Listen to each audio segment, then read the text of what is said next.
Mindy Peterson, and this is Microhance, a microdose of musical enhancement. Today's tip comes from a book I just finished reading that is not related to music, but as usual, I found some fascinating parallels. The book is The Good Enough Job by Seaman Stolzoff. The title of this book is inspired by the concept of good enough parenting, a theory that parents and children best thrive with a parenting approach of sufficiency over perfection. A good enough parent provides support, but also enough space for a child to develop independence and resilience. Stolzoff argues that similar idealizations often happen in the workplace. Many of us have been sold the idea that our jobs should always be deeply fulfilling, identity defining, and a primary source of meaning in life. But that expectation can backfire. Studies show that having an obsessive passion for work is actually linked to higher rates of burnout and work-related stress. And tethering your sense of self-worth entirely to your career can be a pretty precarious setup. But the answer isn't simply to stop caring about your job. After all, the average person will spend a huge chunk of life on the job. So the real question becomes, how do we pursue meaningful work without letting work become our entire identity? One idea Stolzoff discusses is diversifying our identity, much like an investor diversifies investments. Instead of relying on just one source of meaning, we cultivate several.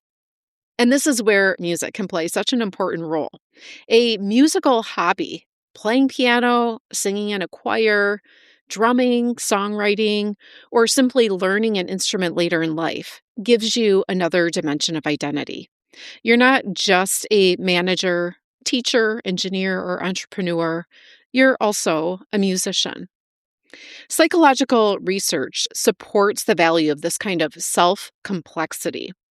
One researcher, Patricia Linville, found that people who see themselves in multiple roles, different interests, skills, and identities, are more resilient when something stressful happens. When one area of life hits a snag, it's less likely to spill over and damage everything else. Think about it this way. If your entire identity is tied to your job, then a tough week at work can feel like a verdict on you as a person. But if you also see yourself as a musician, a reader, volunteer, parent, runner, or a gardener, then one difficult area of life doesn't define the whole picture. And here's an ironic twist. People who invest time in hobbies and passions outside of work often end up being more productive workers. Those outside interests replenish energy, spark creativity, and provide mental distance from job-related stress. The book also provides a helpful reality check about the popular cliche, do what you love and you'll never work a day in your life. Artist Adam Kurtz humorously revised that phrase to something closer to reality. His version: do what you love and you'll work super effing hard all the time with no separation or any boundaries and always take everything extremely personally. If this resonates with you, you'll want to listen to episode 223 on the science of burnout with Dr. Amelia Nagoski, as she also has a lot to say about this cliche. Even dream jobs still involve, work. But when music is part of your life, it gives you a space that isn't defined by performance reviews, productivity metrics, or economic output. It's a place to create meaning simply because the activity itself is meaningful. So if you've been thinking about picking up an instrument again, joining a choir, or simply making more room for musical engagement in your life, consider this. You're not just adding a hobby.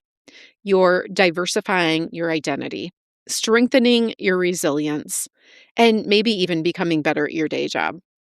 Not bad for a little musical side quest.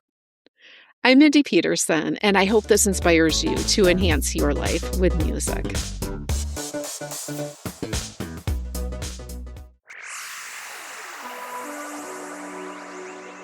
was never a coffee drinker until about 3 years ago, after my sister coaxed me into trying espresso.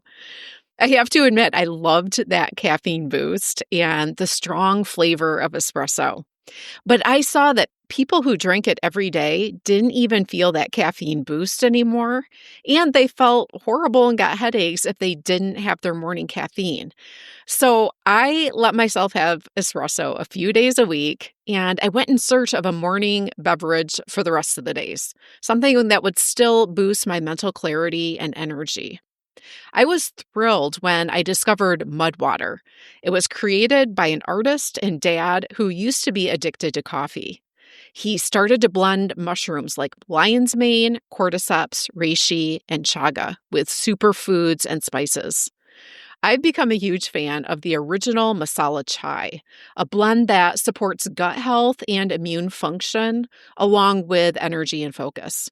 Try it yourself and get 20% off your first order at mudwater.com/enhancelife. Mudwater is spelled Mudwtr. A link is in the show notes.